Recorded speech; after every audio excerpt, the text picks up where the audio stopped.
So this will be a very short webinar talking about the release of OpenAI's two open source or open weight models, GPT-oss 20B and 120B. And we'll be chatting about how we can separate some of the substance from the hype. So because this is OpenAI, there's been an awful lot of, I guess, like an awful lot of sort of, commentary, some informed, some less so. So sort of, we'll be looking at the question, like, how can we sort of like separate the signal from the noise? And I won't be taking any sort of like super strong opinions. Just getting my timer. Oh, here it is. So I won't be taking any super strong, views on, this model is good, this model is not good. But we will be sort of talking about like the principles or sort of like the thought process to, I think is like the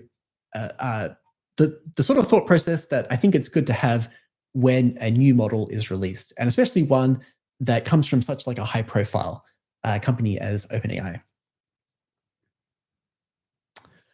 Okay, so a bit about myself. So my name is Stefan. I'm the lead developer relations engineer at Oumi, and we'll be talking about Oumi later in the presentation. So before Oumi, I had in a former life, I guess you could say, I was an applied research scientist after my PhD. And so working at Meta, and before that at Twitter, when it was Twitter. And Meta was actually Facebook when I joined. And working in different branches of deep learning and probabilistic modeling. So my technical background is in deep learning, but also Bayesian statistics, probabilistic modeling. So I sort of bring like a statistician's mindset to looking at these sort of issues. So I've got my LinkedIn there, as well as a QR code to my LinkedIn. So really encourage you folks, if we're not already, to connect on LinkedIn. And it's, I guess, like a big part of my role is to connect with users, hear about like what sort of problems you're solving in your role with what you're building, or maybe what you're researching. Maybe just, maybe you want to talk about research if you're a student. So love to hear from people. Please do connect, reach out. And when you do use Oumi, we really love to hear feedback as well. So, okay, so the reason why we're here. So on last week, on Tuesday, OpenAI, I think it was a bit hard to miss. My phone was blowing up from Hugging Face notifications. OpenAI released their first open weight models since GPT-2 several years ago. I think that was, a long time ago now in the world of generative AI. So rumored for a while, but quite sudden on the day. So they released these two open source or two open weight LLMs, GPT-oss 120B and GPT-oss 20B. And as we can see, so I've just taken some screenshots from YouTube thumbnails. So all sorts of excitement around the launch. Sam Altman was saying it was this model is insane. The one on the top left is sort of, I think, sort of implying that you can run the smaller version on a consumer RTX 3090 graphics card at home. So lots of excitement around the event, but also a lot of noise. So here are some verbatim headlines and comments that I saw on different forms of online media. So on YouTube, there's some videos. So one in particular said this model is useless, but then this other one said this changes everything. So, how can we like evaluate and think about these sort of claims? Hugging Face There's a lot of interesting discussion on the model page for these models. So people, as they were using them, were sort of like posting their vibe check observations. So one person was saying it lacks world knowledge. Another person was saying it's too safe. So it seems like OpenAI, if you read the model report, that they had a lot of like a really strong focus on safety. You know, releasing a model like this, I guess there's sort of like always like a big risk of reputational damage if something happened. So OpenAI, they put a big focus on safety for this model. Hacker News, sort of like the I think this is like an AI generated summary of the Hacker News discussion on the announcement. So the general consensus was Qwen 3 has superior prompt adherence and speed. And Qwen 3, of course, being a competitor model, open weight as well, or family of models from Alibaba Cloud, and released, I think it was in April earlier this year. So you can see that, you know, there's all of these claims, some specific, some vague, some sort of positive, some critical. So, you know, how should we like think about this? Like, what's sort of a good way to go about this? So here's an overview of the webinar today. So I'm going to try and keep it brief. I think we'll sort of keep it within the half an hour, maybe have some time for questions at the end. And we'll be doing like the following. So firstly, just looking at what exactly is GPT-oss. Secondly, we'll have sort of like a high-level discussion of how you should evaluate these claims and you know, how we can sort of like think about these model releases really like rationally and critically. And then the main part of the webinar is actually going to be about how we can do benchmarking and LLM as a judge evaluation really easily. So, and then I'll just wrap up with some final thoughts. I'll talk a bit about like what I think the next webinar we'll be doing is, and leave you with some food for thought, as well as some interesting things, directions to follow with getting started with Oumi. Okay, so very quickly, so what is GPT-oss?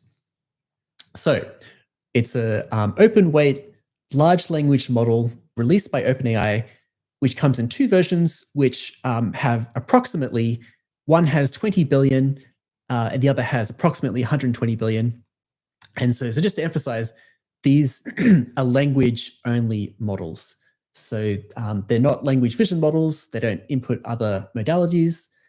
And just some sort of, to put it in perspective, so 20B is something that if the model has been quantized or like formatted in the right way, you'll be able to run on the edge. For example, on like a powerful desktop computer. So, you know, if you have like one of the more recent Mac Studios, like an M3 or an M4 chip, you'll be able to run the 20B really easily. Also, if you have like one of the sort of maybe like 2 or 3 most recent series of graphics cards from NVIDIA, so I've got a 4090, RTX 4090, for example, with 24 gigabytes of memory, you'll be able to do it. I think sort of, you know, with quantization, it fits within about 16 gigabytes of graphics memory. And then there's the 120B version as well. And so to run this version, you would need either, you could have like a Mac Studio if you sort of have like the much higher end version that comes with a lot of RAM.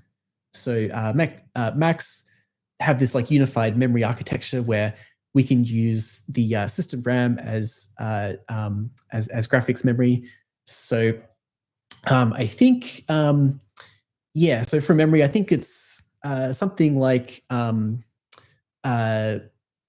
like 80 gigabytes of memory is required. So you can also run them on some of the more like sort of enterprise grade cards from NVIDIA, like an H100.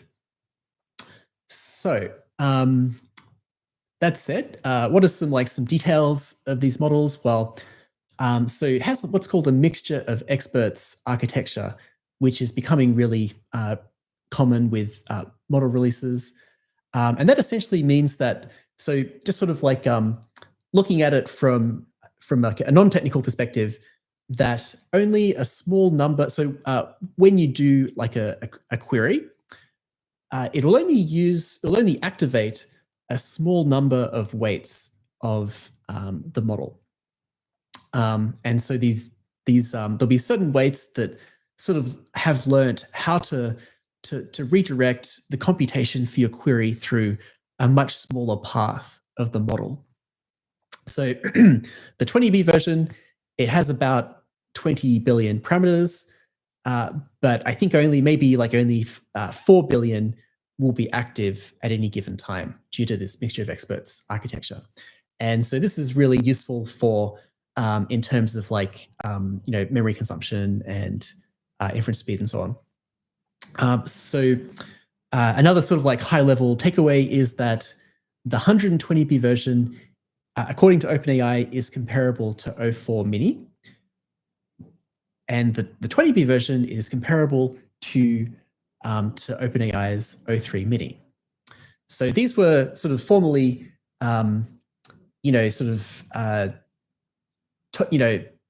almost top of the range models accessed via the API. And now we have these open weight versions of them, which we can run at home on consumer grade hardware or on premise, as well as on other cloud providers. And as I mentioned before, I feel like, so reading the model report, there's been a very big focus on model safety. So about half of the model card report from OpenAI goes through the different procedures they used to train it and to sort of test it to ensure that in various dimensions it is safe. And so, I think maybe like a optimist would say that's because OpenAI really focused on safety, but maybe someone more pragmatic might say, okay, perhaps, I think there's always like a really big risk to damage of your brand or your reputation if you release a model and then something goes wrong with, like, maybe what if someone used it to do something nefarious? That would be a big reputational risk. So obviously, like OpenAI focusing a lot on safety because of that. So a few like interesting aspects of the model. Firstly is it has a built-in form of variable compute. So by setting some of the query prompts, you can choose the level of reasoning computation, and it's in 3 levels: so low, medium, and high. So if you use low, it will sort of use less reasoning, fewer tokens, so it's quicker, cheaper. But as they show in their model card, the metrics on various benchmarks are not as good as the high level of reasoning, which uses more compute, more tokens, would cost more, but much higher benchmarks. So you have this ability to trade off compute for performance with a single model, which I think is really cool. Second interesting thing, it has this 4-bit quantization scheme that I haven't seen in another model release, so that's sort of slightly novel. Also has a hierarchy of instruction following. So they've sort of like trained it in a way, or using this idea where it's much more difficult to get it to circumvent the behaviors that OpenAI have like built into it, like not responding to a question to build a bomb, by changing the system prompt. So the system prompt is going to sort of in the hierarchy come below the sort of like the instructions that it was trained with, like the behaviors it was trained with at OpenAI. So in terms of like how we should think about this, so you might ask the question like, what is OpenAI's GPT-oss? But I think a much better question to ask is, what is this model in relationship to others? So this work doesn't exist in a vacuum. There are many other open weight models that have come before that have been released recently. So how does GPT-oss relate to other models? And I think a good comparison, I would say perhaps like the most popular open weight model at the moment is Qwen 3. That family of models comes in like a variety of sizes, all the way up to, I think, 300 billion down to 0.6 billion, and maybe 7 different versions in between. And so the 30B version, which mixture of experts, the A3B, I think that means that it only has 3 billion parameters active at any given time. So this is another open weight model. This one from the Chinese Alibaba Cloud Research Lab, which I think is in many respects comparable, or maybe like the closest sort of comparison point to GPT-oss 20B. And I think like the key takeaway from this table is that GPT-oss, it doesn't have a lot of innovation in like its architectural or like its model details. It's very, very similar to Qwen 3. And, I think there hasn't been like, in my opinion, a whole lot of innovation in transformer architectures in the last couple of years. So all of these models are going to be like very similar. So, but perhaps there's like some secret sauce that they weren't divulging, or that they didn't want to divulge in the model card report. Or perhaps there's something about the training. There's some secret sauce in like either like the training data or the training procedure that they can't sort of fully divulge.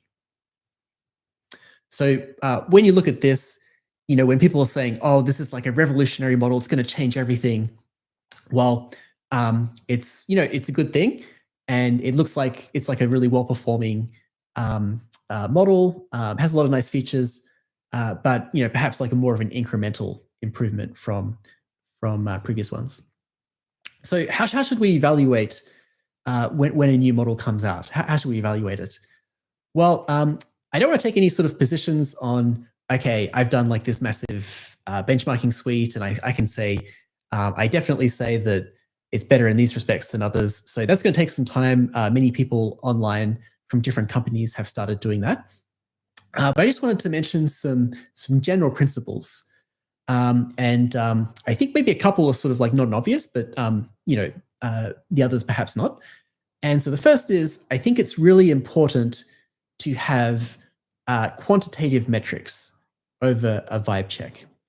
So, people, they get the model, they type in one prompt, and then they might often sort of like form a judgment on the model as a whole from that. Secondly, I think an independent analysis is important. And I'm not saying that I don't trust OpenAI's results, but I think, nevertheless, it's really important before we can sort of like accept their claims on these benchmarks to perform our own independent analysis where we have control of all of the details of the benchmarking. Thirdly, I think it's really important to go to the primary source materials. So, if you go onto LinkedIn, you can read a blog post, which is based on another blog post, which is based on another blog post, which is based on someone who's actually read the model card report and used the model. But I think it's much better to actually, if you can, read the model card report, other primary source materials like the OpenAI blog post, as well as some of the sort of like sort of initial, or the secondary source materials that are like good good analyses or come from like engineers and researchers who know their stuff. So perhaps like all of that was obvious, but I think there's some nuances in that. And firstly is so it's hard to sort of like tell what the details used were when people talk about benchmarking. So they might mention a benchmarking like MMLU as a really common one, but then there's questions like, well, how many in-context examples were given? Was it like 1 shot? Was it 5 shot? Both of those are common ways to run that benchmark. Also, I think we need to sort of understand that there's limitations of these benchmarks.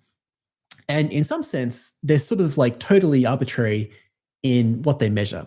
So the benchmarks are designed to capture some aspect of how we think or what we think a model should be capable of doing. But in some sense, that is just totally arbitrary, and it may be very different from what you care about for the model you're using, for the task that you're using the model for. And may be like totally not relevant once you've fine-tuned the model for your specific task. A third thing is the interpretation of the results. So, we can get the numbers back, but, is that like favorable or not? I think a lot of this is open to interpretation as well. So some people were saying or reporting that GPT-oss didn't seem to have a lot of like world knowledge, in that you could ask it basic questions, or sort of like basic sort of basic facts about the world, or sort of questions that would require like a basic understanding of the world and how objects exist in the world. But it was doing poorly on that. And so one sort of interpretation is, well, these models, they should have some sort of like basic knowledge of the world. But another interpretation could be, well, this model, perhaps it's intended to be used in a system like a RAG system or an agent system, where all of that knowledge is fed to the model as context. And so the fact that it's devoting less of its weights to world knowledge, perhaps that means that it's better at tool usage, or it's better at instruction following. And so in that respect, from that perspective, it's actually a good thing that the model is not using a lot of its the information carrying capacity in its weights for world knowledge. And then I think like the last thing, which I think less people have taken a course in probability or statistics, is we have to always think about the uncertainty in our estimates. So we can calculate these benchmarks. That gives us like what we call a point estimate or a single number, but there's uncertainty in that measurement, and this uncertainty comes from a few different sources. So firstly, if we take LLM as a judge, the model's response is randomly sampled. Each time you run the model that you're evaluating, it will produce a slightly different output. Also, the judge, the LLM judge, its output is random. So it may give like a yes or a no if it's a binary question, with some varying percentage. Like maybe it's 90% yes, 10% no. And then I think if we sort of look at these benchmarks as like taking samples from a larger population in that task, then there's some uncertainty there in that we've only got like a finite sample from a total population of questions or queries. So it's really important to use this to give some uncertainty to our estimates. Ask like a statistician or someone who's done probabilistic machine learning. And in some cases, you might have two numbers reported for models, but within that uncertainty, we can't sort of say that they're different. And then I think there's just some plain unknowns. So this kind of like surprised me, but so I think Romain Huet, I think he's from either from OpenAI or Hugging Face, reporting that different inference providers, the results on these models are different due to some sort of unknown implementation details behind the scenes. So, this is why we need independent analysis, ideally on premise, where we're controlling all of the details on how the model is deployed and run. Okay, so that took a bit longer than I thought. So let's really quickly go through how you can actually do some of this benchmarking and LLM as a judge with Oumi. So briefly, if you're not familiar with Oumi, so Oumi is an open source software platform, and our mission is to make AI truly open. So many of our founders were working in big tech, Google, Meta, Apple, leading these teams that actually were developing these foundation models, competitors to ChatGPT, for example, at Google. And they came to realize that this foundation model development is becoming more and more siloed in these big tech companies. And that's clearly not a good thing. So hence the mission to make AI truly open. And how we sort of describe it is we want to give foundation model development its Linux Linux moment. So an end-to-end research, development, and collaboration software platform. So, but what, maybe on a more sort of concrete level, what is Oumi? I like to think of it as a higher level of abstraction over these lower level tools for doing various steps of the foundation model pipeline. So we wrap around a lot of the Hugging Face libraries, VLLM, LM, harness evaluation, et cetera. And I think it's really, so we're not reinventing the wheel. We're taking advantage of all of these pre-existing lower level languages and introducing a higher level of abstraction on top of that, both to bring these models into, so bring these different libraries into a harmonious ecosystem, and to make them more accessible. So what is Oumi? Related to that, we can think of it as a unified interface, end to end. So it has features to do all the different parts of the pipeline, everything from data sets to training to evaluation and inference and more. So for example, we just added quantization. But how do you actually use it? Well, it has a few different options. So we have, so it's a library written in Python. We have a command line interface though. So you can use that, you can type in Oumi and then a verb, the type of task that you want to perform, and then give it a configuration file in YAML. And then you can do all of these tasks, which you might have had to have written a Python program to do before. So it makes it more accessible to people who are not experts in AI, but also, if you are, just saves you a lot of time.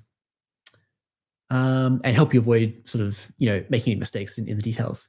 But we also have a Python API. You can do all of the same steps. And in addition to that, all of these abstractions around models, training, evaluation, they're 100% customizable if you're like a power user or a researcher.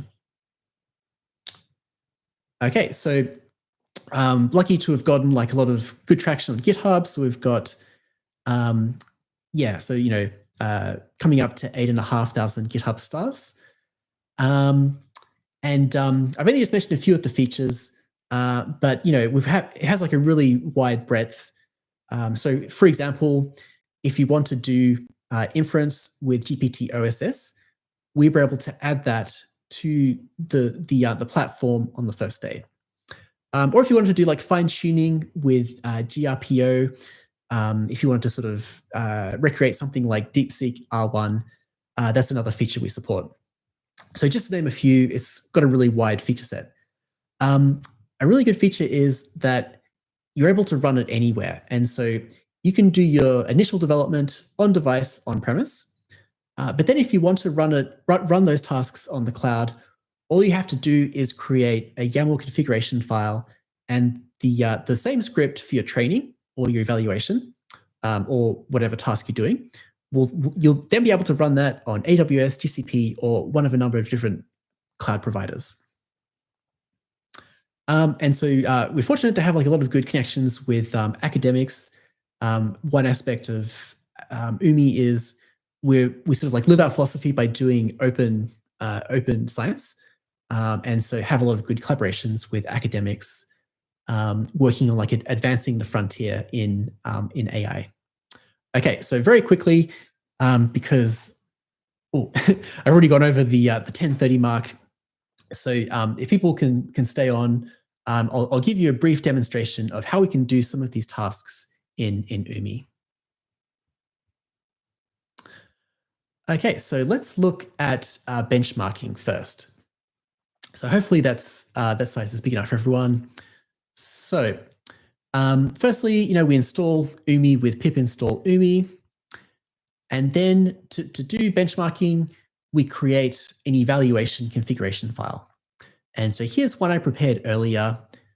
So it has 3 sections in this case. It has the model that we're evaluating, the task. So in this case, we're going to be doing this MMLU benchmark, which you may have seen in the OpenAI model release blog post.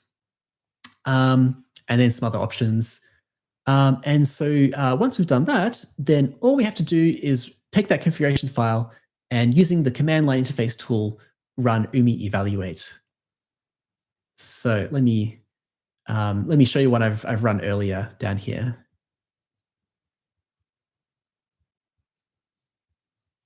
So I've run that. I think it took about 3 to 5 minutes to run that, and then it gives you back the results on that benchmark. So in this case, we see that the model we're evaluating is a really small one, so small LM2. It's a 360 million parameter model, so far less than 20 billion or 120 billion.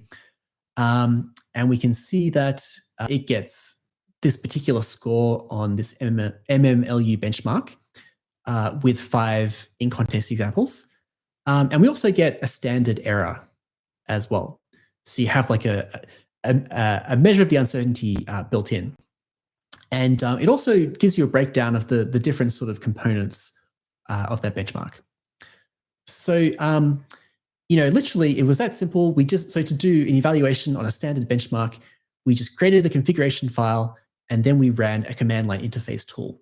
So you can see how it's like providing like a unified interface to inference, evaluation, and so on. So another type of evaluation is LLM as a judge, which is where we'll use a large language model to evaluate another large language model. And so in this case, we'll be using some, so we'll be using some prompts from Hugging Face. We will then take those prompts, run them through our model to get the completions.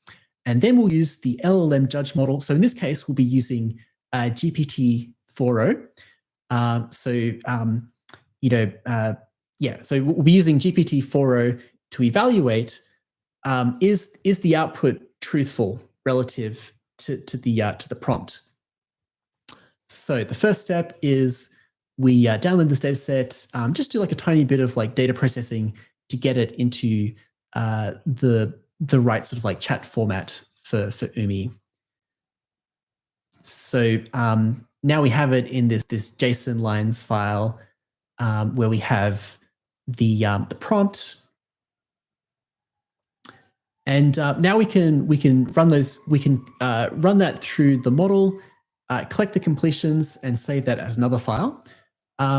Again, all we have to do is create a configuration file for inference, and then run Oumi infer, and we give it this configuration file for inference, as well as the data set, the input data set, and then where we want to save it. So I've run that in advance. I'll just go over to my tab here. And so it's now it's saved it. It's got the prompt, but it also has the completion. So this is like the sampled message from the assistant. Okay, so now we can take that output. So we've got the prompts, we've got the completions. Now we can run that through our judge, and we just need to do like a tiny bit of changing the data format. So I reformat that, and now I have it in this form where we've got a request and a response. So this LLM judge is comparing the response to the request for truthfulness. And so then I can do that with this simple command, Oumi judge dataset. We give it a configuration file to the judge. I'll show you that in a second. And so there's a lot of judges, really good ones built in to the system. So you don't have to define this yourself. We give it the input data and the completions, and then we want to save the judgments. And so I've run that in this tab. It took a bit over 3 minutes in this case. And then, cool. So the LMS judge API is in flux at the moment. But for the moment, I just have to open that file and calculate the percentage on like the per line result. So what this tells us is our LLM judge says that our model has a truthfulness score of about 44% on this particular data set. Where is it?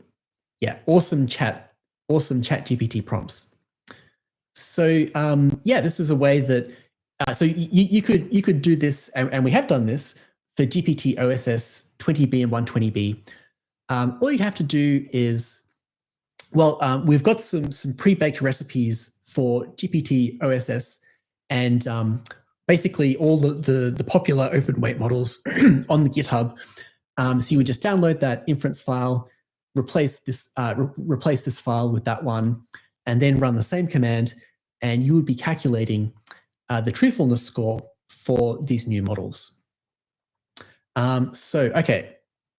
So a few words before we finish up.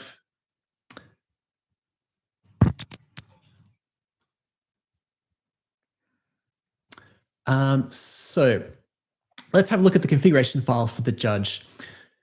So you can see like how easy Oumi makes it to actually define an LLM judge. We can give it a template for the prompt, as well as we specify the judge model and how it's going to be called. So in this case, we're using OpenAI's inference API for GPT-4o, but this could be a model that you're running locally, or it could be one that you're running on like an on-premise server. And we've got we've got some of the sort of fundamental judges built in with like well-designed prompts, so you can use that out of the box. Okay, then this is a table of results that we produced very simply with Oumi, and so this is a blog post. It's on the community section of Hugging Face. I'll just send a link in the chat.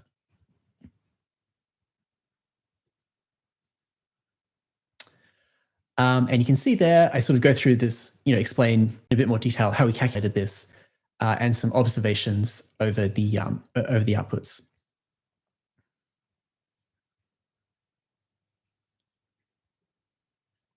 Okay, so summing up, so just some final thoughts. So to sort of like to summarize the messages, like I wanted to impart about how to think about model releases. I think firstly, it's really important to go straight to the source. So sort of work out like what is sort of commentary that has is sort of like third or fourth hand, but instead going straight back to the source. Also, I think it's important to examine the surrounding context. So this model release didn't happen in a vacuum. It's happened within this environment of open weight models from other companies like Meta, Google, Microsoft, Alibaba. So we have to sort of look at the details of the model and the model performance in the context of that surrounding open source environment.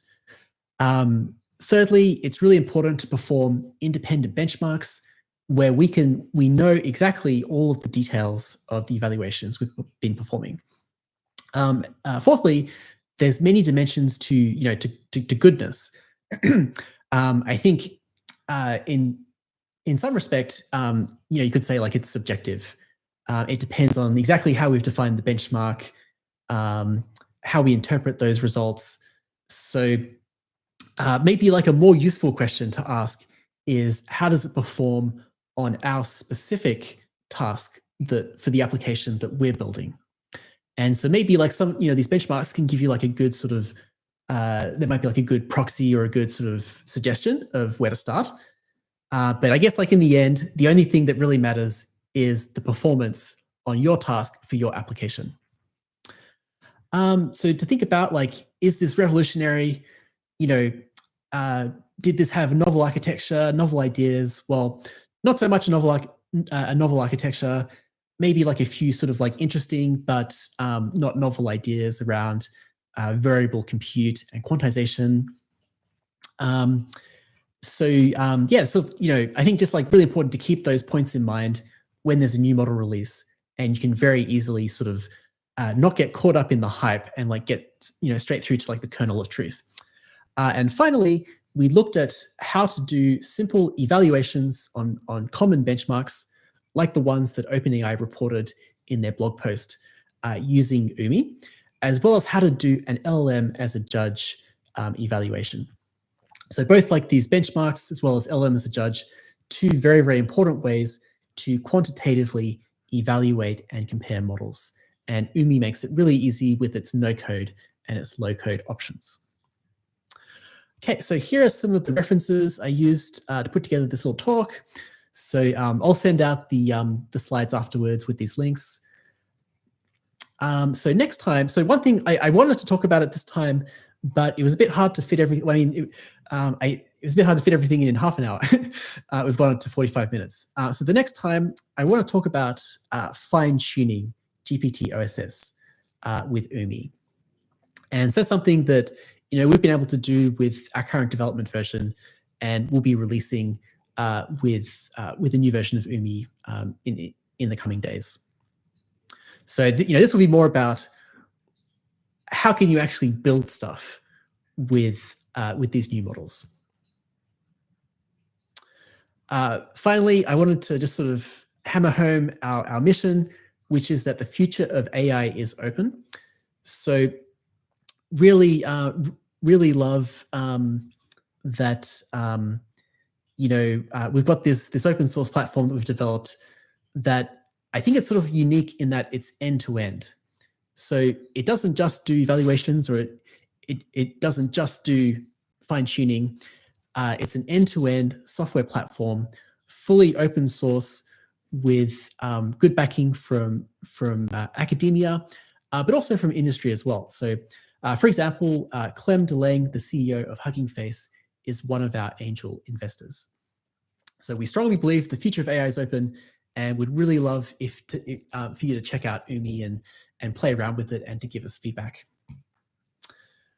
So if you do want to get started, so I've got a link here to the quick start. So you can go to oumi.ai/docs. We would really love for you to join our Discord so you can stay connected, join the community. And just like introduce yourself, let us know what you're building. We sort of like love helping people overcome any technical hurdles they have in building their applications. And personally, I would love to connect with you on LinkedIn. So please do add me, and let's start the conversation.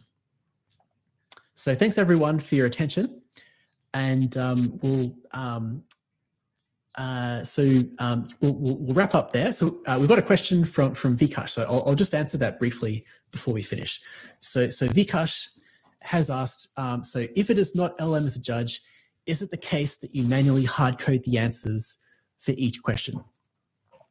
So these benchmarks, typically they're benchmark data sets where we have like a ground truth answer. And so these benchmark data sets have been like well curated. So we have the prompt as well as what we consider the ground truth answer. So LLM as a judge is designed for that case where you don't have a ground truth, but you want to you want to sort of evaluate some sort of the relationship between the input and the output. So is the output truthful to the input? Does the output introduce, is it grounded in the facts contained in the input? So LM as a judge is for that other scenario where we want to sort of judge qualities of a model that you don't have necessarily like a ground truth. You can hard code. So we generated the answers using our model. You could manually hard code them, but that would kind of like sort of defeat the purpose of LLM as a judge. So, you know, you could just be like LLM as a judge evaluating some like hard-coded answers to these questions. But it's much more useful, of course, if we're judging the answers from the model that we want to judge. So hopefully that makes sense. And yeah, I should add that, so just to reiterate, Oumi has a lot of really useful and well-formatted judge prompts built in. So you can just use LM as a judge out of the box, but you can also define your own prompts if you want to. So on that note, let's wrap it up. So thanks everyone for attending. Hope to see you in the next one, where we'll be talking about fine-tuning GPT-oss and how to build some really cool stuff. Thanks everyone. Catch you later. Bye.